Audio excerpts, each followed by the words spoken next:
topics and opinions expressed on the following show are solely those of the hosts and their guests and not those of W4WN Radio, its employees, or affiliates. We make no recommendations or endorsements for radio show programs, services, or products mentioned on air or on our web.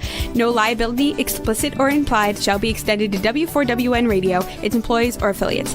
Any questions or comments should be directed to those show hosts. Thank you for choosing W4WN Radio. This is Beyond Confidence with your host, Divya Parekh. Do you want to live a more fulfilling life? Do you want to live your legacy and achieve your personal, professional, and financial goals? Well, coming up on Divya Parekh's Beyond Confidence, you will hear real stories of leaders, entrepreneurs, and achievers who have stepped into discomfort, shattered their status quo, and are living the life they want. You will learn how relationships are the key to achieving your aspirations and financial goals. Moving your career or business forward does not have to happen at the expense of your personal or family life, or vice versa. Learn more at www.divyaparekh.com, and you can connect with Divya at contact@divyaparekh.com. This is Beyond Confidence, and now here's your host, Divya Parekh. Good morning, listeners. So thrilled to be with you. Tuesday morning, it's one of my best times during the week. So just so that you all know, we have done really well with our book sales, Expert to Influencer, and the Entrepreneur's Garden. Thanks to you, so many of you have reached out to us and shared how the books have helped you. And know that the partial profits from the book are going to be donated to kiva.org, and we are helping entrepreneurs all across the globe. So thank you for supporting us in our venture and helping others keep on growing their business. As well as I am going to invite you to spend that 1 hour of your time every month with no strings attached. You can break it up, or you can spend that 1 hour together with anyone, helping somebody. And we are loving the stories that you're sharing. I want to share a quick story about Julie. So Julie shared her story with us. So what Julie did was, Julie found, as she was walking down her neighborhood, there was this senior citizen living, and senior citizen just had her knee replacement surgery. And then what she did was she rallied up all the neighbors, and people took her food as well as helped her out with groceries and all that. So folks, sometimes you would be surprised, your 15 minutes or an hour of your time can go so far long. So take that time, help somebody out. And for those of you who don't know me, I help people build a narrative with confidence so that other people can recognize you as the trusted leader in your industry. And we do that through mindset and building social proof, so that not only it's based on your authority, expertise, and experience, but it forms meaningful connections with your audience and your prospects or your coworkers. Doesn't matter where you're at. So without further ado, let's bring our guests on. Welcome, Dr. Conor. Hi, Divya. Thank you for having me. Yeah, it's a pleasure to have you. So we start out at the beginnings. Do you recall any moment from your childhood that still stands out for you? Gosh, many moments stand out for me from my childhood, because honestly, it was a really enriched childhood. I was very, very lucky. I think to summarize the moments would be that they were very active, they were outdoors, they were sporting, because I grew up first of all, in a farm, a dairy farm, with a father who worked very, very hard, and my mother, who had been a nurse, was also working there. And that was really exciting. And, to be around nature, to be outside, was pretty cool. And by the age of 12, on my first day in September, in the last year of elementary school as such, we opened up a golf course, believe it or not, a small golf course on the land. And so that became a very sporting, enriched growing up. And so I was a sports mad guy anyway, and tall and athletic. And so playing my own sports, our native sports here in Ireland, hurling and football, and also being in a sporting business was huge. So it was a really outdoorsy, real fun time. Certainly very opposite of what the children and young people experience nowadays, I think, with regard to, well, first of all, technology, which has brought people indoors in many ways, and also with the lockdown and pandemics, has probably increased that for a lot of young people. Oh, I remember the good old days when you were just running out, feeling the air in the face.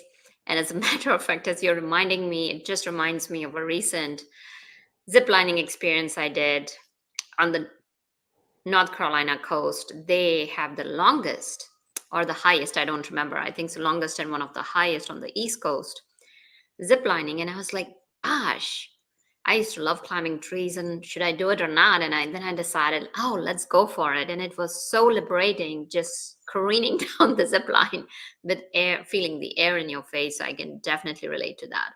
So as you grew up, tell us, where did your interest take you? So yeah, I said, I was a really sports mad teenager. And so everything with regard to activity, sport, getting fitter, stronger, faster, all of those things I did, which a lot of young boys do, let's face it. And of course, thankfully, we have fantastic female role models now, and we can see things and the positivities of technology through the likes of what we're seeing now, television. Here we are. And to be able to share from young role models. I know, for example, here in Ireland, we have, I heard a fact the last day, the National Sports Awards, I think the three biggest winners were females. So that was incredible. You know, we've had so many superstars here that are female. But just going back to that, growing up, it was fantastic. And so I engrossed myself everything to do with sport and improving. And so when the downtime came late in the evening at night and homework was done, and I wasn't a huge fan, believe it or not, of school, and I decided, and I preferred to read books that were in the field of improving, in the field of sporting. And of course, when you look at sports, for example, you start, listening and reading about people that have been influenced by others, and so what and who have they have learned from.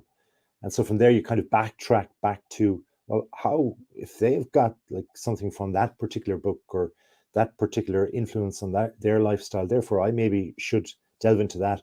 And so then my whole spectrum broadened really. And so I realized, and you said it at the top of the show, that mindset is so important. And it's funny because I started getting a lot of injuries, a little niggling injuries as a sports guy. And so, although I was learning about the body growing up, and obviously, if you're trying to do weights or if you're trying to run faster or whatever else, you're learning about the muscles and so on. But when I was getting all these injuries, a lot of the time, the doctors and the people I went to, they couldn't figure out what was wrong or what was underlying and why there was so many regular physical problems that I was having. And then there was sicknesses coming as well. And so I started delving into all of that. And then that's where the mind, the body, the whole connection came in for me. And I started then life as believe it or not, as a teacher. And I eventually fell into behavioral teaching. And so the whole mental process and the connection with the mind and the body then became really real for me. Oh, that's powerful. And what sports did you play? So I played Irish sports here in Ireland. One of the things that obviously we're not a very big nation. We've just hit 5 million people there fairly recently. And we like to say that essentially we would be better at the national sports if a lot of our very talented sports people didn't play our native games. Now, let me explain about our native games. If we think of, say, American football or rugby football, we have Gaelic football. So the ball is spherical, but it is full on body contact. There's no helmets, and it's very physical. There's 15 aside. That's Gaelic football. It's kind of like a cross between soccer insofar as it's very direct. You pass the ball a lot. There's scores over and under the bar, so you can score goals and points. And in a similar way to those rules, we have a game called hurling, which is even more bedazzling for a person not from Ireland, because that's a cross between almost like field hockey and, again, like rugby, because it's just as combative, but you have sticks. So you can actually swing the sticks in the air. You can swing the sticks on the ground. Basically, you can do anything with your stick. Your stick is about 30 to 37 inches long. And so you have to perfect your skills. You have to do a lot of work on the skills. But the thing about the sports is it's hugely community based. And you mentioned relationships with regard to this particular show. And it's, business and life, everything's about relationships. And this is really these are really relationship based games because they're community based and parish based. And so people represent their areas first, and then they become, if they become good enough, they can play at the higher level where there's 32 counties here in Ireland. So kind of similar to the NFL, we've got like 32 different big teams. And these guys are sports stars. These are like household names here, but they don't get paid. Here's the thing. They don't get paid. Now, with that all said, they are televised, they're up on big screens, they're revered, they're famous. And so I played a lot of that up until the age of 20. But a lot of those superstars, the people that play those games then, some of them have gone off to English Premiership and soccer and tried out for those teams, played in those areas. Others have gone to Australian rules, and even one has gone over to NFL. So, they are elite athletes for sure. They work 9 to 5 at their jobs, and they train basically every evening and their weekends, and they have no social life.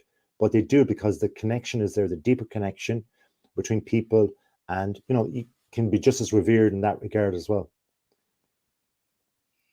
Wow. So, did I hear it right? You said 5 million people in Ireland? Yeah, just about 5. Wow. And that makes it even more precious that you have such good athletes and you shared that, they have gone on for so many different pathways. And what would you say the lessons that you learned from that? Well, I think one of the things, again, we've touched on it, is relationships. It's really, really Yeah. important. However, even though I said, for example, in the Irish mentality, like, for example, in the Irish mentality, we've always had a saying where, and this is around the whole relationship theme, where the three pillars of Irish society are the Catholic Church, Fianna Fáil, and the GAA. So let me first of all describe what those are. Obviously, the Catholic Church is the Catholic Church, very, very strong and synonymous in Ireland, has been religion over the years. And then the Fianna Fáil are basically the governing body, the main, biggest democratic party that goes back to the history of the state around 1916. And then you've got the GAA, which is basically the organization of those two sports that I've just mentioned. And so basically what it encompasses is your political way of thinking, your philosophical and religious or spiritual ideologies, and of course your society around you in the sporting context or your parish or community basis.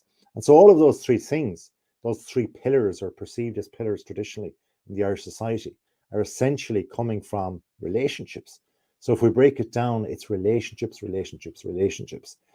And the thing about relationships, if we break that down further, we have to relate to ourselves. We have to figure out what's going on in between our ears, because who you are is definitely who you attract, and what you're thinking, how you're thinking, and the energy that you put towards something you're doing, and that you attract people. For example, this is how we know each other. We know each other because we're thinking along the same lines. And even though I'm over here in Europe and you're across the ocean, we're still connecting and we can have a conversation, and that's how a relationship's built.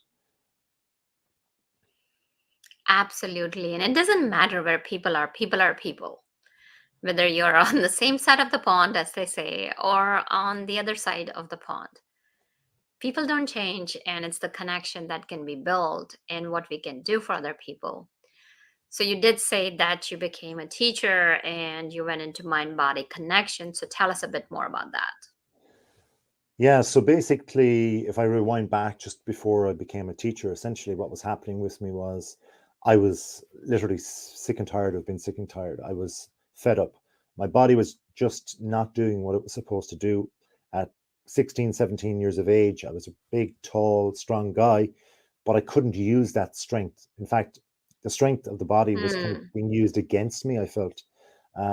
My balance was going. Things were just, not working physically from a sporting point of view, but also I was picking up all these little sicknesses and illnesses and throughout the year, not just in wintertime. And so I couldn't put a finger on it. And essentially what happened was I got diagnosed eventually with scoliosis, where my spine was twisted. Oh, And no. so, yeah, it's a very popular type of condition, especially oddly enough for females more so than males. I think the Mm-hmm. science out there was saying like 5-1 or 7-1, where there's Mm-hmm. more females that generally have scoliosis. And so with that, physically, not to mention, like you can imagine from an image point of view and from a social point of view, what it does to people and psychologically then, but physically and how it affected me essentially was this. The best way to imagine it is if you got a steel clothes hanger, the clothes hangers that we have just to hang our clothes, and if we straighten them out into one long, straight steel line, that's essentially what our spine is, or what it feels like to most people. But if you got that and wrapped your hands around it, left and right hand, and then twisted it, essentially what you come up with is like a spiral staircase type of 3D Right. shape. And so my spine, if you looked at my hips from the back, there was like a C shape, and that means it was concave and contorted. It was bulking out on one side and it was pushed in on the other side. So my hips were offline. And then between my shoulder blades, again, there was another C type. So the two C shapes were like an S. And so that's extreme scoliosis.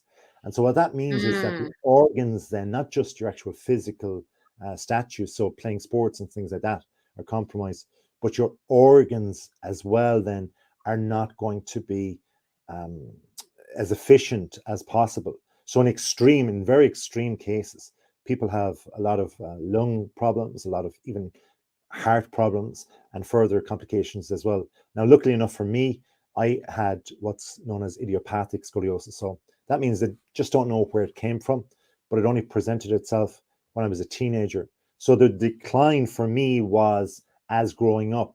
So when other people were kind of prospering and testosterone was raging in guys my age and stuff, and they were getting stronger, and that musculature was naturally coming on them, I was getting weaker. And so I felt that, gosh, there's something wrong here. Mm. This is not working. And so essentially I had to stop playing sports.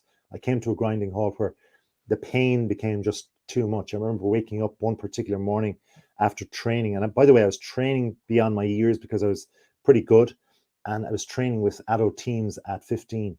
And so I was doing a lot of heavy training on my body. And ordinarily for a young person, that's going to be challenging, isn't it?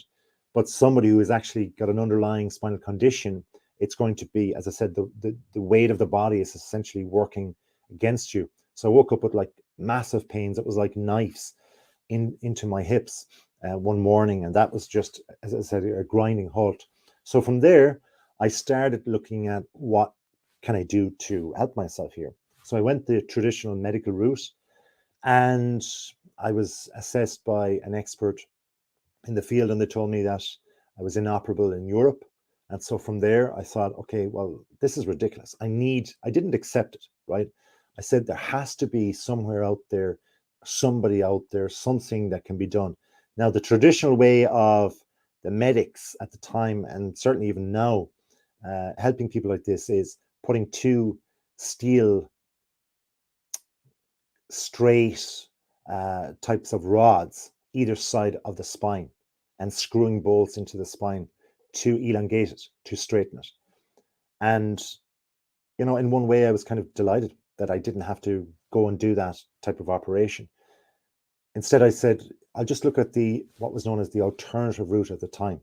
And so the alternative has been respected so many times now over the years. And that's over 20 years ago, by the way, well over 20 years ago.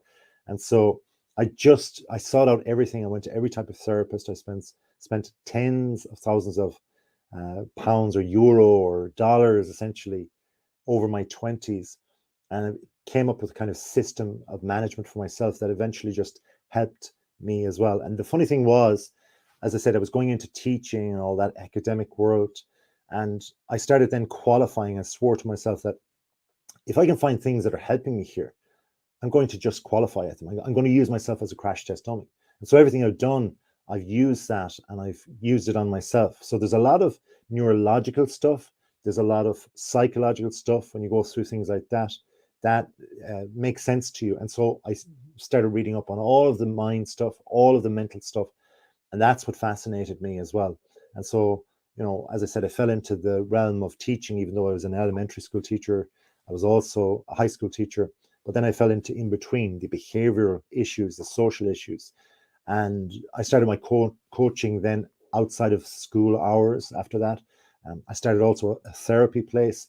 I had my own yoga studio. So I had a couple of different kind of fingers in the pot in the business sense in that regard. And of course, when I was younger, we had that family business. And so I learned in that regard. And so that's where it all came from. And that's where the interest and the daily learning continues, because we're always learning. There's so much out there to learn, and so many improvements can be made.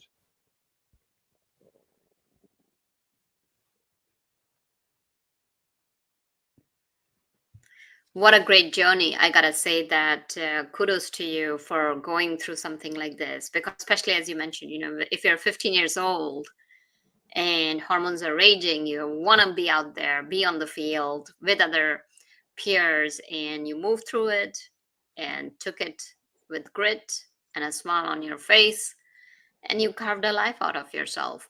So what happens is that so many times emotions and self-fear and self-doubt, like, oh gosh, I'm going to not be able to do this, imposter syndrome, so many things get in the way of people being productive.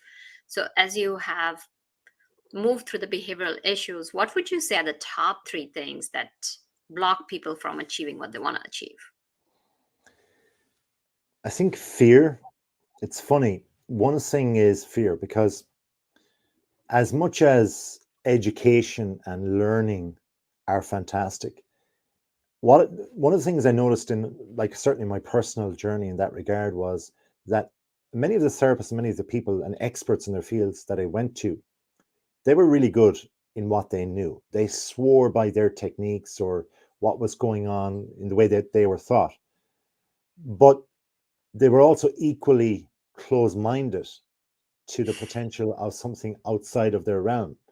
And that struck Mhm. me early on. And so I think if the ordinary person listening or watching, if we look at our own lifestyles, and we look at how we were brought up, our schooling, and how we constructed our thinking, and we look at it from there, that essentially we repeat a lot of stuff day in, day out. And then we come to a challenging time, maybe externally, where the economy changes, a recession comes, we've seen a pandemic, things like that, and so on.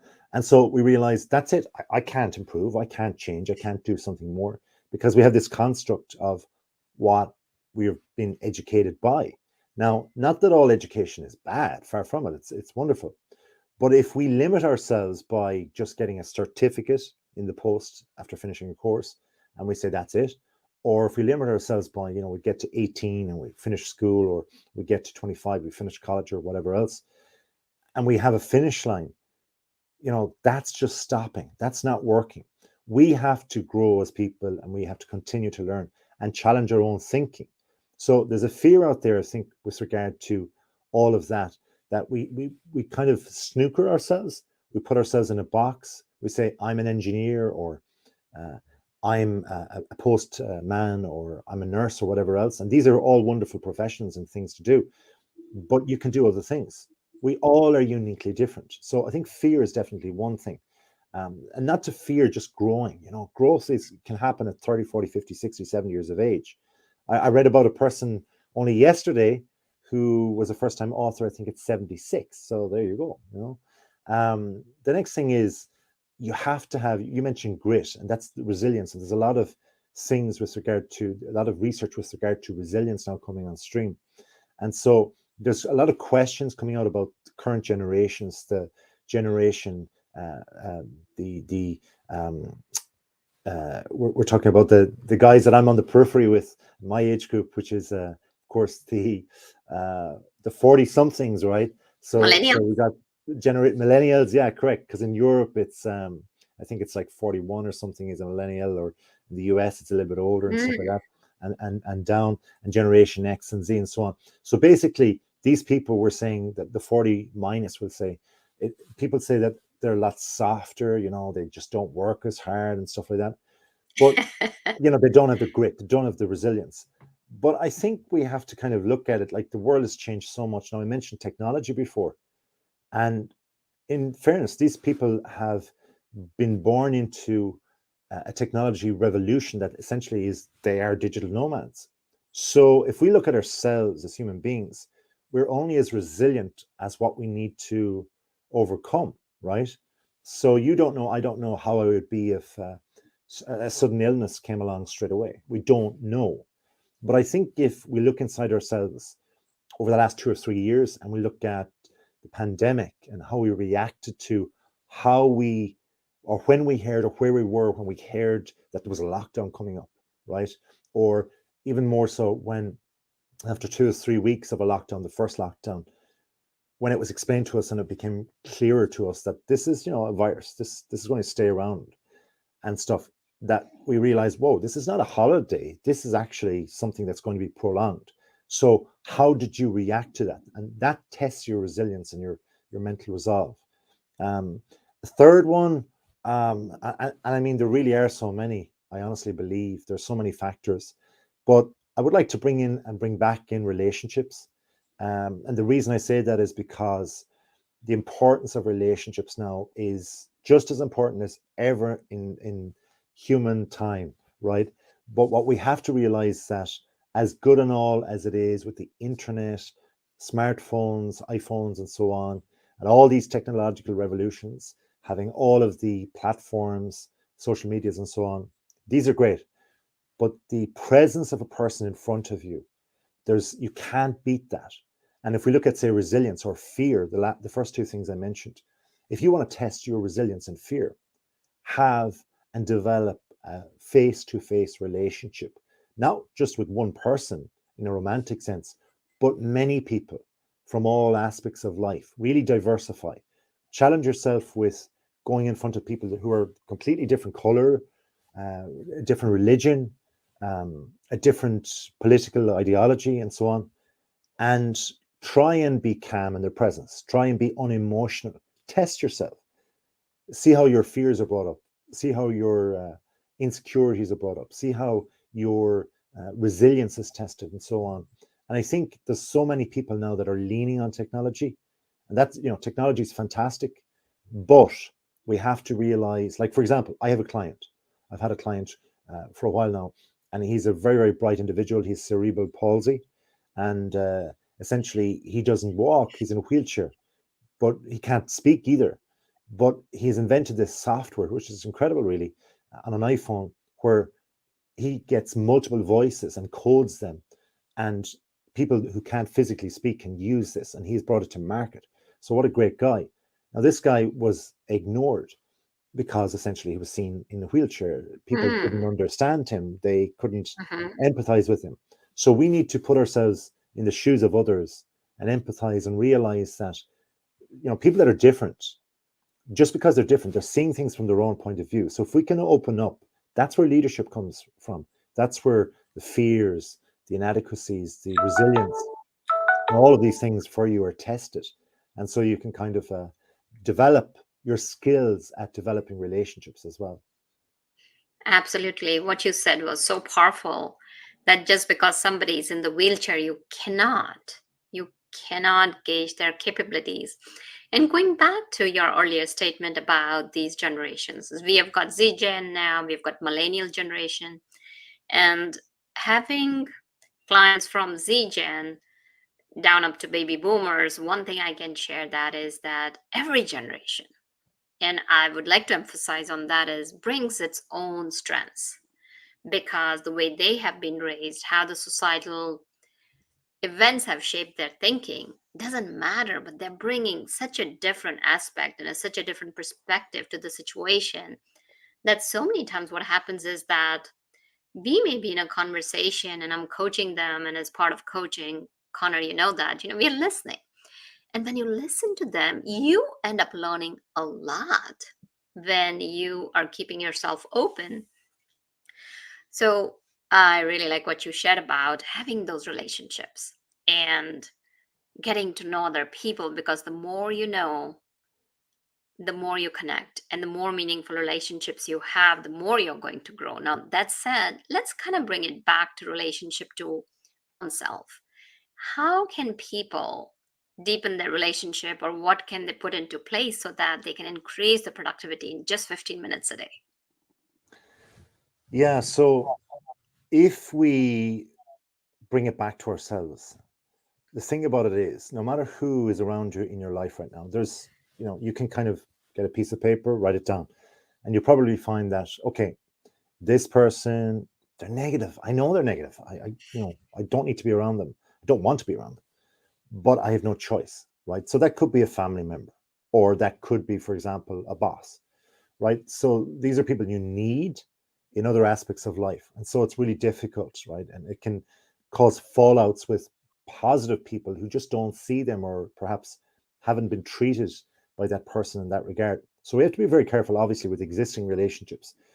But if we go back into ourselves, and if we can kind of find out how we're made up, like the nuts and bolts, and how I am and how I react and perceive things myself, well, then essentially that's getting the building blocks of at least 50% of what that relationship is between you and that troubled person, or that person that you perceive as or is treating you in a bad or ill manner. And so if we can change ourselves, imagine that for concept for a moment, well, then surely we can change even the worst and most existing and negative relationship. And so the one way to start all of this in just like 15 minutes a day is to change how our brain waves are interacting with the world, right? And so there's several different waves, but in many aspects and many things now, with what's going on in the world of work, with technology I've mentioned, with all the screen time and everything we have a lot of beta brainwaves. And so our brain is really active. It's cognitively looking at things, examining things, and so on. We just have to look at the genius, really, of the human brain when we see people scrolling, the average person scrolling. Even, if we think of the person who did the worst in school, or isn't very qualified at something, or whatever, or doesn't seem or feel to have a lot of confidence, and we're talking about confidence here eventually, is that they can still intake information so rapidly, which is incredible, right? We can see people scrolling all of the time. We walk along the park, we can just look over our shoulder on a bus or whatever else, and we can see people just flick through that phone and just in milliseconds decide, oh, I want to watch this, or no, I don't want to watch that, or listen to that, or whatever else. And so there's so much information out there, but all of this is competing against our emotions if we're in a hyper brainwave all of the time. And so that builds stress. So what we need to do is we need to soften that back to a kind of more relaxed brainwave. And so if we do things like meditation, and there's so many different ways to meditate, don't get me wrong, it's like mentioning the amount of sports out there. But if we can just basically prepare our brains every day, especially in the morning time, for 2 or 3 minutes in a very forced, relaxed, quiet manner, over time, that's going to keep us longer in a brainwave of relaxation, which allows us to perceive and interact with people in a more relaxed manner. And that is the default. That is the default. Calmness is the default for a good relationship in anything, in work, in existing or negative relationships. That's the default, because people remember that you're talking with, or you're speaking with, or existing relationships are going to be emotional, because most people won't be, if we use the word grit again, they won't be resilient enough even to sit down and to place themselves even for 2 or 3 minutes in the morning time. Because why? They bounce out of bed and they go, okay, I'm busy. I need to get into traffic. I need to do this. I need to do that. My boss is going to call in a certain few minutes. I need to do a Zoom or whatever else. So if you can force yourself to break that cycle and instead invest in yourself for a couple of minutes every morning, straight away you're putting yourself into a receptive mode where you can do deeper work on yourself. And so the next couple of minutes after that, you can use things like visual things that are going to like really eke into your perception, and then actually begin to rewire your brain in the longer term. And with that, of course, here we are, we're visual creatures, but we're also listeners, right? So if we can change what we hear during that period every morning and use all of that together in a kind of symphony, that essentially will rewire your brain. So you can forcibly write the script of what you want to be and what you want to see in your world in the future, and actively and scientifically proven, use that in just 15 minutes a day to continue each day on day. Like, for example, brushing your teeth every day or going for a walk every day, become a naturalized habit for you to literally say, okay, realistically, in a year's time, I want to achieve this, or 2 years' time, or 5 years' time, or whatever else. Now, does that mean that cognitively, during your working day or whatever else, that you don't do any work? No, it doesn't mean that. You have to obviously take action. But what this does is this will sharpen your arrow as such in your mind's eye with regard to delving through all the ridiculous amount of information that's been pushed at us daily. Okay. And as we know, with algorithms and stuff like that, if we Google one thing, it comes up on our phone the next day. So if you think about it, if we're Googling stuff that is just random, like we're watching TV, an ad break comes on, we see something, we go, oh, I might buy that for my friend for Christmas. Like, as if a momentary thought. And then we Google it, and then that comes back on us, and then we're looking at it again the next day. Subliminally, that's going into our brain, and it's feeding our brain. Like all the music we listen to, all of the, and it might be just the rhythm of the music, but it's not the actual words that attract us initially. But then guess what happens? It's the words that change our thinking subconsciously over time.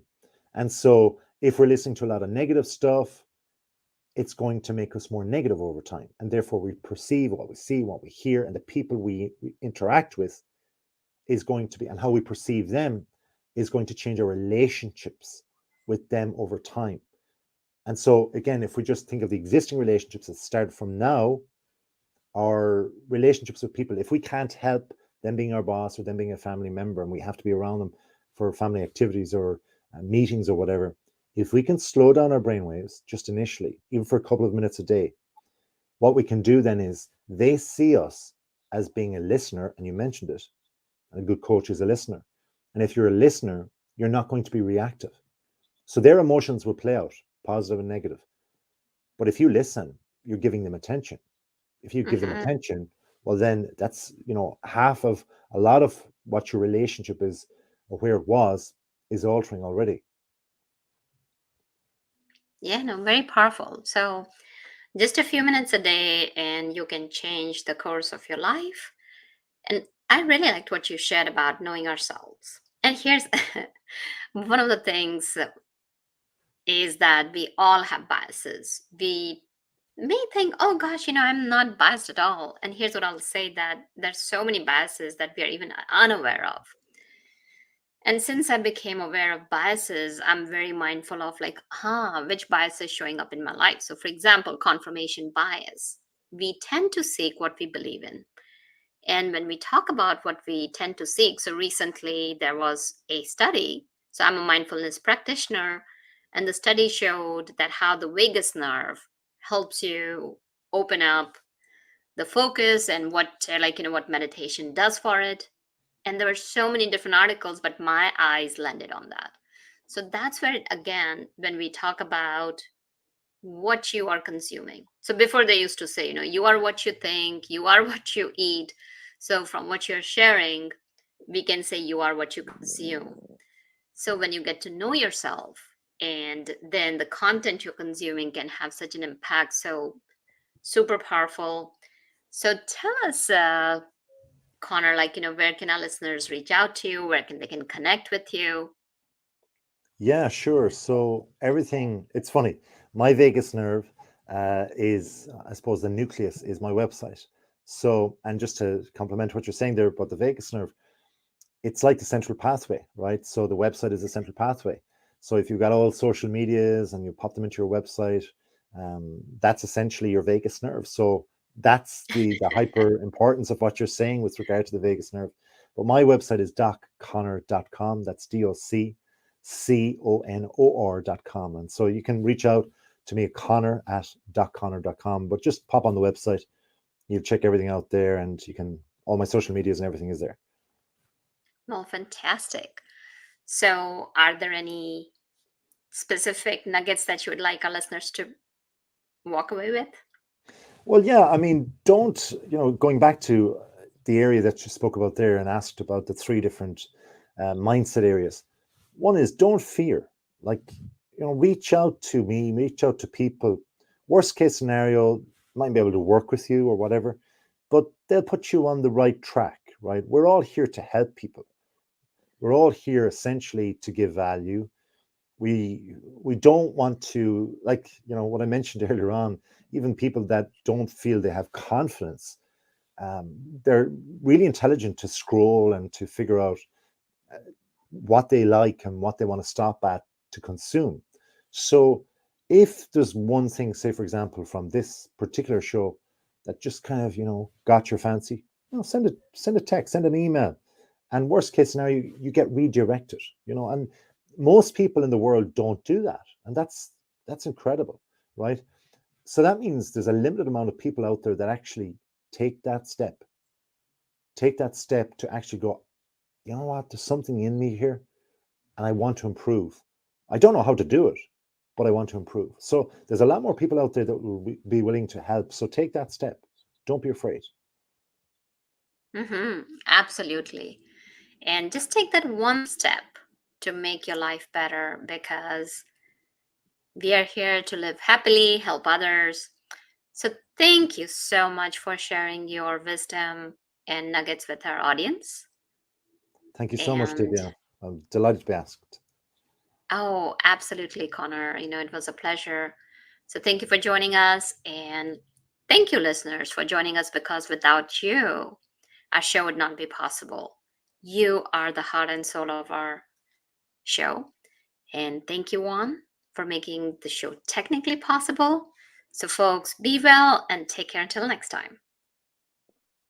Thank you for being part of Beyond Confidence with your host, Divya Parekh. We hope you have learned more about how to start living the life you want. Each week on Beyond Confidence, you hear stories of real people who've experienced growth by overcoming their fears and building meaningful relationships. During Beyond Confidence, Divya Parekh shares what happened to her when she stepped out of her comfort zone to work directly with people across the globe. She not only coaches people how to form heart connections, but also transform relationships to mutually beneficial partnerships as they strive to live the life they want. If you are ready to live the life you want and leverage your strengths, learn more at www.divyaparekh.com. And you can connect with Divya at contact@divyaparekh.com. We look forward to you joining us next week.